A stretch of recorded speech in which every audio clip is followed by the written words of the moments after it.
क्या आपको भी आजकल खांसी होने लग गई है? क्या खांसी के साथ थोड़ी बलगम भी हो रही है? अगर हाँ, तो ये वीडियो आपके लिए है। नमस्ते, मैं हूँ डॉक्टर यजुष जैन और आज हम बात करेंगे कफ और स्पेशली कफ विद स्पूटम यानी कि बलगम के साथ वाला कफ। तो आपको आजकल काफ़ी आस पड़ोस में लोग मिल रहे होंगे जिनके कफ हो रही है और साथ में बलगम बन रही है। पर इसी कहानी के बीच में एक छुपा हुआ इन्फेक्शन होता है जिसे हम बोलते हैं ट्यूबरकुलोसिस। नॉर्मली जो कफ्स होती हैं वो 1 वीक या 2 वीक की मेडिकेशन लेने पे सबसाइड कर जाती है यानी कि ख़त्म कर जाती है। बट टीबी एक ऐसी बीमारी है जिसमें ये कफ ख़त्म नहीं होती और बलगम आती रहती है। आजकल हम सबको ये अवेयरनेस है कि अगर 2 हफ्ते से ज़्यादा हमारा कफ चल रहा है, बलगम आ रही है, दवाई लेने पे ठीक नहीं हो रही, तो वो टीबी हो सकता है और हमें उसको टेस्ट करवाना चाहिए।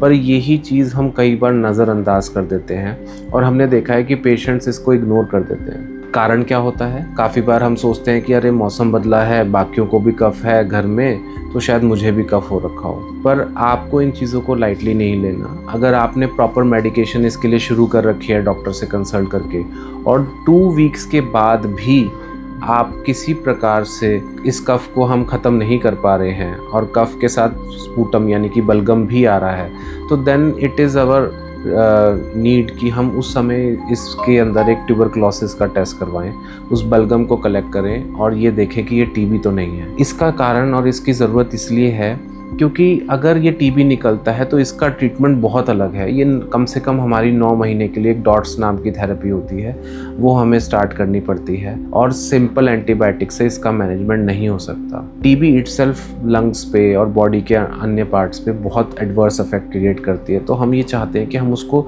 बहुत अर्ली स्टेज पे और जड़ से ख़त्म कर दें। एक चीज़ और जो हमें यहाँ पे ध्यान देनी चाहिए कि टीबी नॉर्मली जो दवाई लेने के बाद बहुत जल्दी रिजॉल्व कर जाती है। पेशेंट्स जनरली 1 मंथ 1.5 मंथ बाद ही फील करने लगते हैं कि उनको अब कोई सिम्टम्स नहीं आ रहे हैं और कई बार वो पेशेंट सोचते हैं कि अरे अब सिम्टम्स नहीं आ रहे तो मैं दवाई छोड़ देता हूँ, इसका मतलब मेरा कोर्स पूरा हो गया, मुझे अब इसकी ज़रूरत नहीं है। बट ये गलत चीज़ है, ऐसा नहीं करना चाहिए और हमें दवाई को पूरे समय कंटिन्यू करना चाहिए क्योंकि टीबी का एक भी बैक्टीरिया अगर ज़िंदा रह जाता है तो वो फिर से टीबी करने के लिए रिस्पॉन्सिबल रहता है। और जो ये वाली टीबी अब हमारी डेवलप होएगी इसे हम बोलते हैं ड्रग रेजिस्टेंस। काफ़ी चांस होता है कि जो ऑलरेडी ड्रग्स हम ले चुके हैं वो उसके अगेंस्ट रेजिस्टेंस डेवलप कर चुके हैं। तो इन बातों का ध्यान दीजिए और अगर आपको मेरी वीडियो अच्छी लगे तो अपने फ्रेंड्स और फैमिली के साथ शेयर करिए, क्या पता किसी को इस वीडियो की ज़रूरत हो।